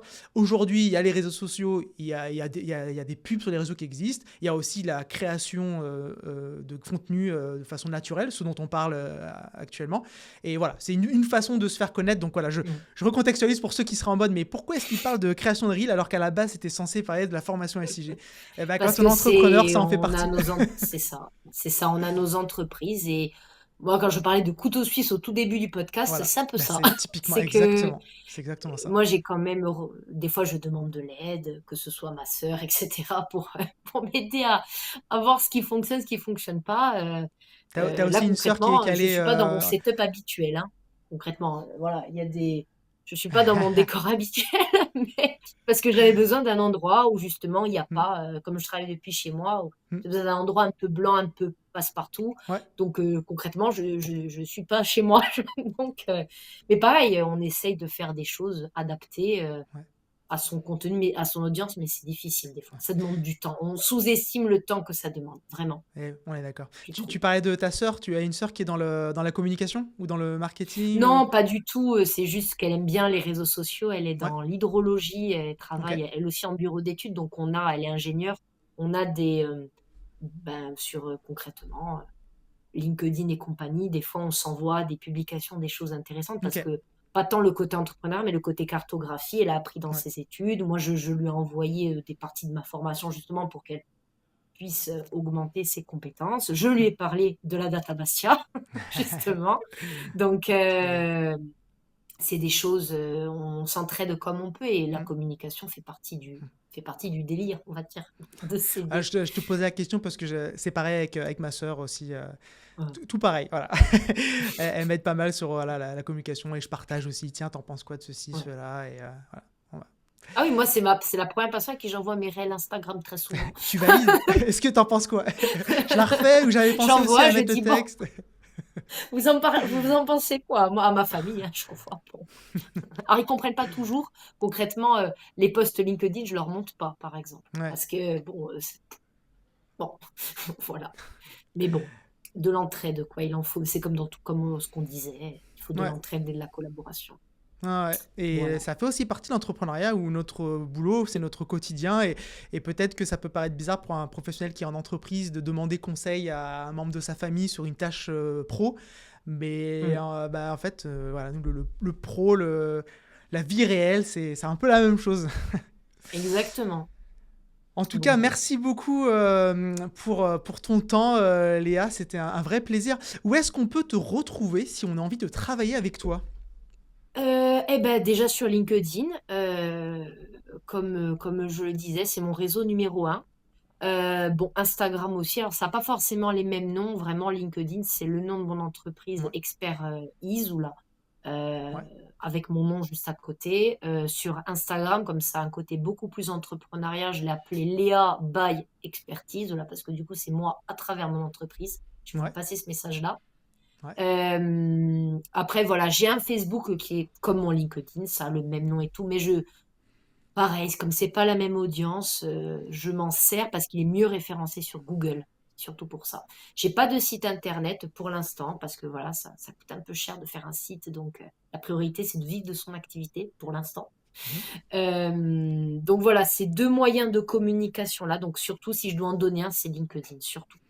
Et je mettrai pour les géomaticiens, voilà, vraiment.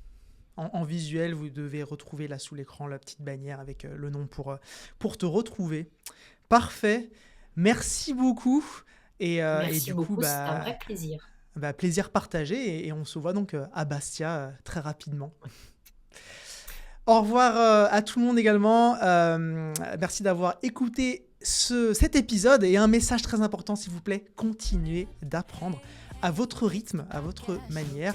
Ce qui compte, c'est d'avoir une méthode que vous pourrez garder dans le temps. À très bientôt. Ciao tout le monde. Magicians.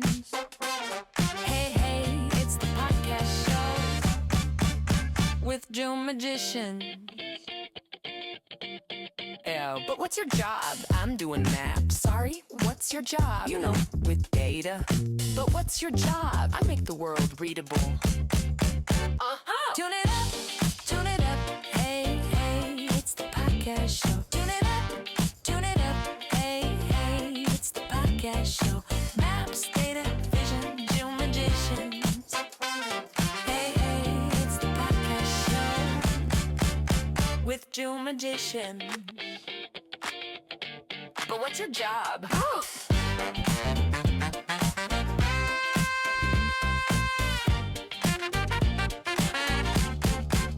Maps, data, stories.